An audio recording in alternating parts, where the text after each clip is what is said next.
Hey everyone, welcome in. My name is Angie Norris and you're on my YouTube channel 60 and a Senior. And for the most part on this channel, we talk about bookish things. I do videos about book reviews, about what my most anticipated book releases are. And tonight we're going to be doing a video where we're going to be choosing my TBR list for the upcoming month of March. So stick around while we do that.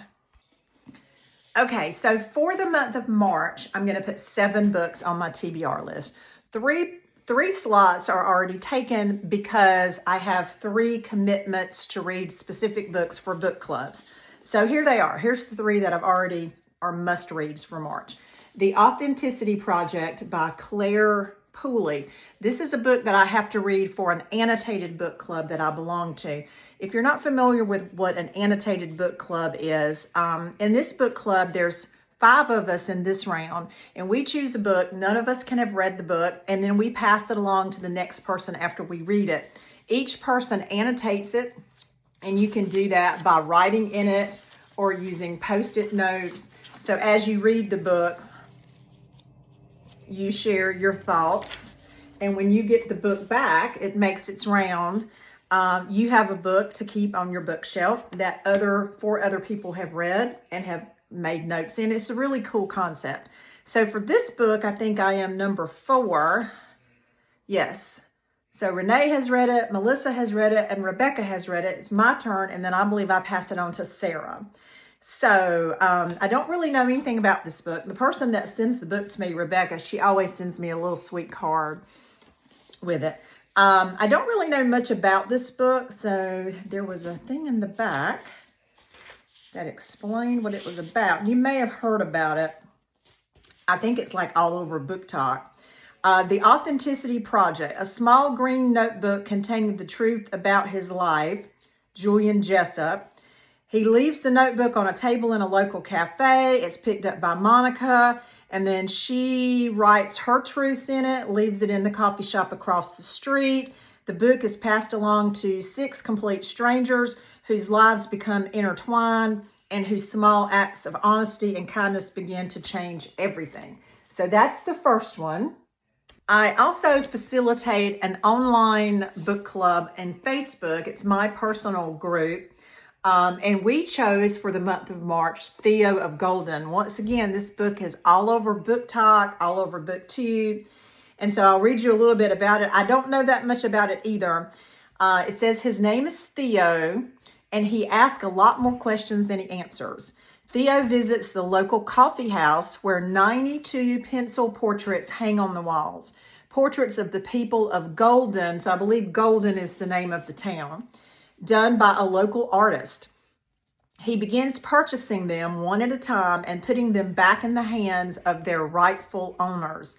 With each exchange, a story is told, a friendship born, and a life altered. And I've just heard so many good things about this book. So I have to read this one for my book club. And then the third one is I'm a member of an in-person book club. And this in-person book club only meets every other month.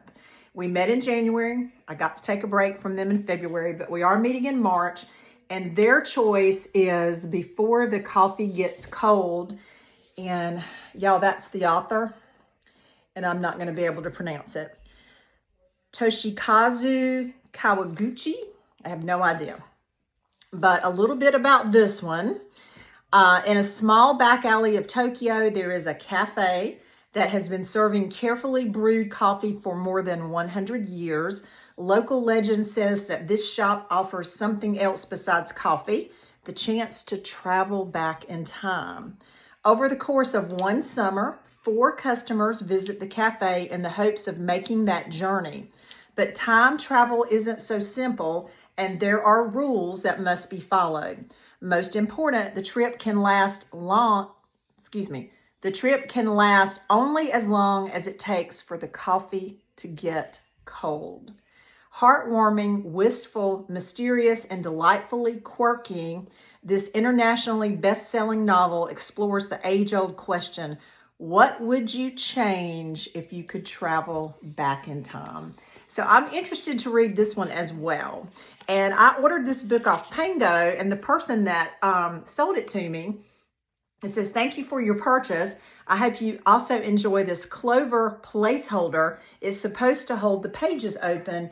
And so she sent this with the book. And it is a 4-leaf clover. I thought that was kind of sweet. So anyway, so those are the 3 that are must-reads for March. So what I'm going to do for the next 4 books that I'm going to place on my TBR list is we're going to use my reader roulette cards, and we're going to let the prompts on the cards help me choose an unread book off of my TBR shelves.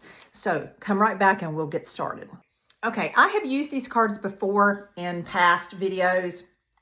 Last month I went back to the jar prompts, but I think I'm going to use the cards again. So they're like a deck of cards. They're a little more rigid than a regular deck of cards. They're not the same size, so they're a little bit hard to shuffle. So you guys bear with me. I'm going to shuffle them a couple of times, and then we will pick a card and see what else is going to go on my TBR list. So that's 2 times. Then I'm going to cut the deck. I'm going to spread the deck so you can see it. I've got them in front of my eyes so that I can't see them. And we're going to pick from the deck. Okay, so I've spread them out. I'm going to go to this side first. All right, I've got 1 card. Well, what does that say? Read a book based in a foreign country. That, right off the bat, I'm going to say that could be a historical fiction, because a lot of historical fiction are set during World War II, etc., and are set in a foreign country. But stay tuned. I'm going to go to my shelf, pick a few options, and I'll be right back.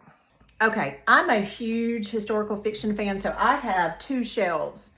Well, really 1 whole shelf. It's half of this. You can't really see, can you? Half of this shelf and half of the bottom shelf are all historical fiction. Paperbacks here, hardcovers here. So I have several to choose from, and a lot of my historical fiction are set in a foreign country. So I have this one, which is by Pam Jenoff. It's entitled The Woman with the Blue Star. And this one is set in 1942 during World War II in Poland, I believe. This one is The Northern Spy, and I just quickly read the back of this one. This one was a Reese's Book Club choice. I don't know when. This one is set in Ireland. This is, I don't know the time frame. It's during an, well, does it say? I think this one hops back and forth, I think. Maybe not. Anyway, but it's set in Ireland, so it's in a different country. The Alice Network by Kate Quinn. This one is also during World War II. Well, it has 2 timelines. One is 1915, which was during World War I, and then 1947, which is in the aftermath of World War II, and this is set in England.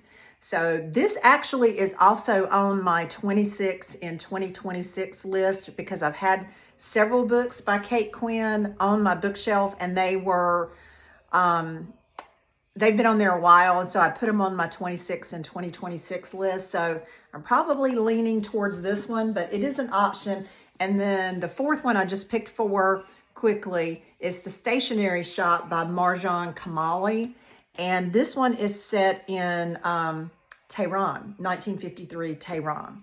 So, Stationery Shop, The Alice Network, Northern Spy, and The Woman with the Blue Star. And because it's on my 26 and 2026 list, I'm going to choose this one. The Alice Network by Kate Quinn. Historical fiction will satisfy the prompt. Read a book based in a foreign country. Okay, let me put these away, and we'll come right back and we'll choose our next prompt. Okay, here's the cards. We're going to shuffle them again. I have a little table. I know you guys can't see it, but I'm sure you can hear it.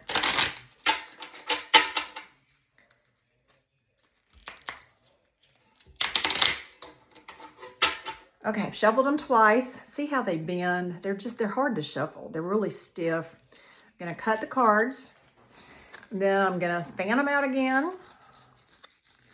This time, we're going, whoops, I dropped a couple. I'm not gonna pick them up.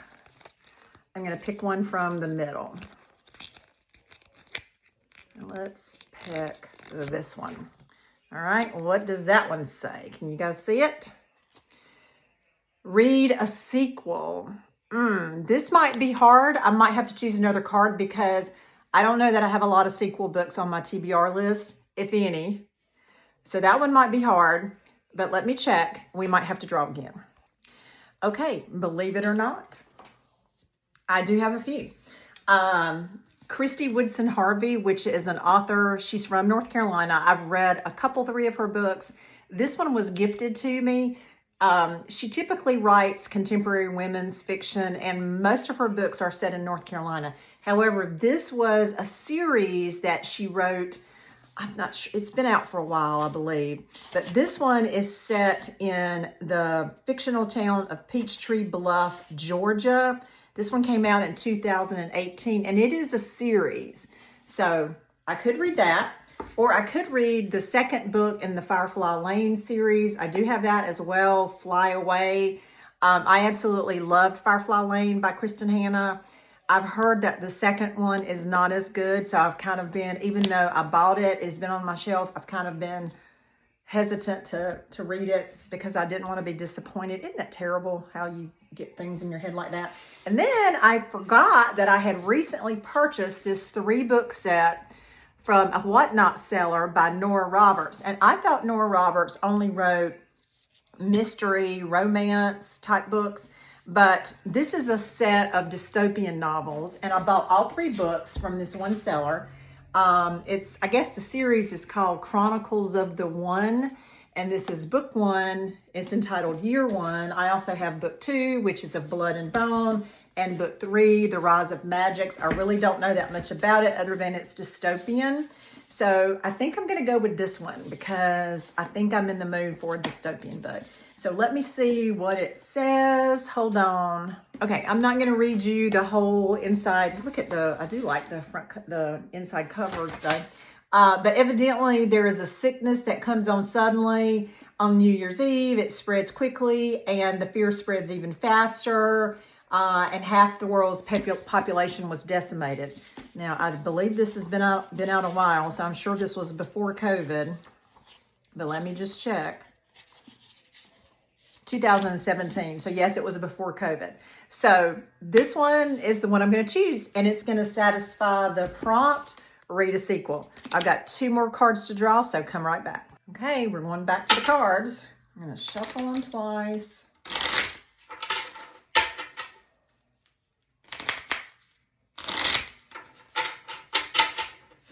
Okay, we're going to cut the deck. I'm going to fan them out. All right, and now I'm going to go to the right side. So, which one do I want? Let me pick this one. All right, what does it say? Whoops, it was upside down for you guys. I'll let you read it first. Read the shortest book on your TBR. Oh, what a gift. Let me see what that would be. Hold on. Okay, I just grabbed some of the skinnier books that I had on my shelf. Rachel McGee, What Not to Do on Vacation. This is a contemporary romance, I think. And I think it had 306. Mildred Budge and Cloverdale by Daphne Simpkins. I'm a really big fan of Fannie Flagg, and someone recommended that if I liked Fannie Flagg, I would like this book or this author because she writes about small southern towns as well. This book has 285, so it's less than this one. And then I just showed you this one earlier, that this was a historical fiction, Northern Spy. Whoops, just dropped my earring. And it has 276 without the acknowledgments. So this is the winner, 276, another historical fiction. To satisfy the prompt, read the shortest book on my TBR. Come right back, we'll draw 1 more card. Okay, last card. I'm gonna shuffle them. Let me shuffle them the other way because they're bent so bad. Then I'm gonna cut the deck. I'm gonna show them to you. I don't know if they're upside down or not. And let's go back to the middle. And let me choose one from the middle. I'll pull that one out. Is it upside down? Read a book by a new to you author. Ugh, I don't like that. But let me see what my choices are. Okay, I picked these up pretty quickly because I realized in the 6 that I've already chosen that only one was on my 26 and 2026 list. And in order to accomplish and get 26 books read in 2026, I need to read at least 2, preferably 3 each month from that list. So I need to choose another one from that list.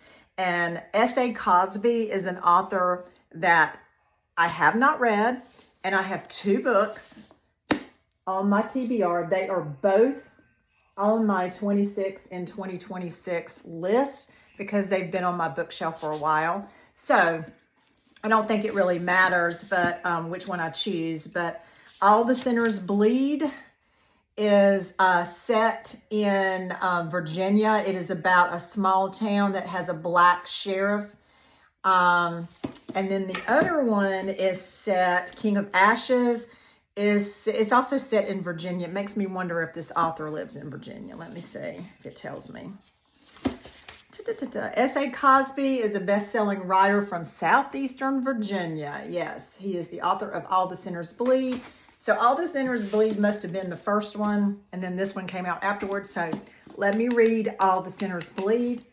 That will satisfy the prompt. Read a book by an author, by a new to you author. And so let me put this one away and we'll come right back and do the wrap up. Okay, so let's wrap this up. My throat was a little scratchy, so I wanted to drink something there. So book number 7, technically, we'll go in reverse order, is All the Sinners Bleed by S.A. Cosby, a new to me author. Then, I don't know if I'm going in the right order or not. The prompt here was read a sequel, and I chose the first book in the series by Nora Roberts, which is a dystopian series. The Alice Network by Kate Quinn, that was based on the prompt, read a book based in a foreign country.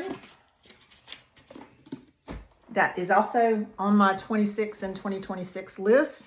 And then The Northern Spy was read the shortest book on your TBR list, and that one will be appreciated since I have 7 to read this month. And then the other 3 were book club choices. Before the Coffee Gets Cold, that is for my in-person book club. Oops, let me put that card back in there. For an annotated book club that I belong to, The Authenticity Project by Claire Pooley.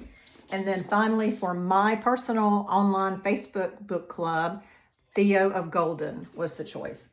So that's my stack. Let me back the camera up a little bit, see if you can see it. That's my stack for March. Thanks for hanging out with me, guys, and helping me pick my TBR list for March. If you're not a subscriber, I really would wish you'd hit the subscribe button and ring the bell because you'll be notified then when I upload a new video. As always, thanks for watching, and y'all have a great day.